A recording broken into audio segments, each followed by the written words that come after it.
नमस्कार दोस्तों। आज हम लोग बात करेंगे यूरिया की बेसिक प्रॉपर्टीज और उसकी एप्लीकेशंस इन टेक्सटाइल। चलिए शुरू करते हैं। यूरिया का केमिकल फॉर्मूला है NH2CONH2 विथ 60.06 ग्राम पर mole molecular weight. Pure white crystalline, इस तरह से pure white crystalline odourless solid, easily moisture absorb कर लेता है एयर से, और इसीलिए उसको हाइग्रोस्कोपिक एजेंट भी कहा जाता है।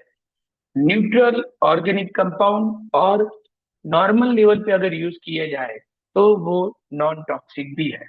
Okay. Highly soluble in water. Room temperature पे आप देखो तो वो काफी स्टेबल रहता है, पर जैसे ही आप उसको टेम्परेचर देने की शुरुआत करोगे it will start to degrade, और melting point is nearly 133 degree Celsius.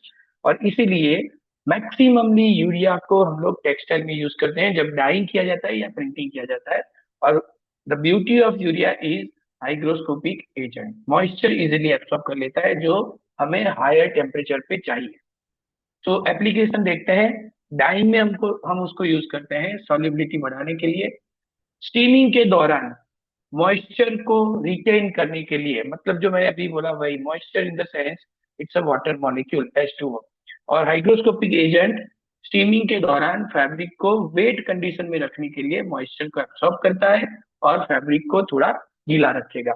Die penetration को भी बढ़ाता है, और इसीलिए उसको प्रिंटिंग में भी यूज किया जाता है काफी लंबे समय के लिए, फैब्रिक को मॉइस्ट रखने के लिए।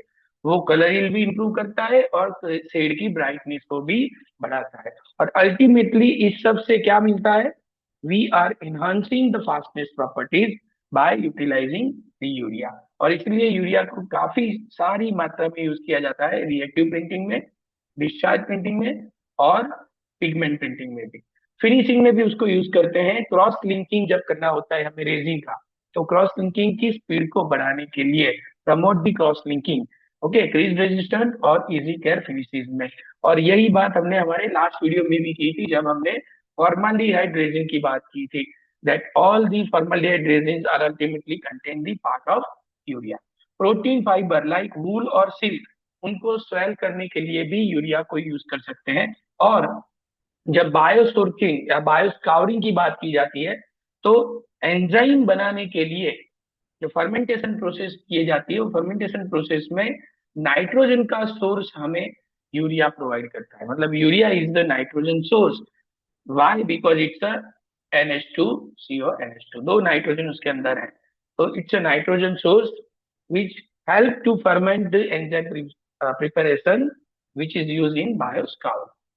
So ultimately, what are the advantages of urea? First, it increases the color strength, ultimately K by S value.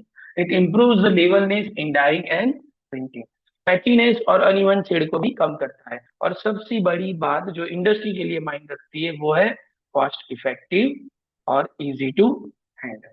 ये जो नीचे दिया गया है that is the approximate urea requirement for various processes where urea is strongly or continuously used from the decade, and that is the reactive dye painting, discharge painting, reactive dye paint stream, और कभी कभी exhaust tank में भी उसको डाला जाता है। तो this is what about the urea, urea in textile and applications in textile. अगली त्योहार को मिलेंगे एक और नए केमिकल के साथ, तब तक इसके बारे में पढ़ते रहिए और जानते रहिए। Thank you very much.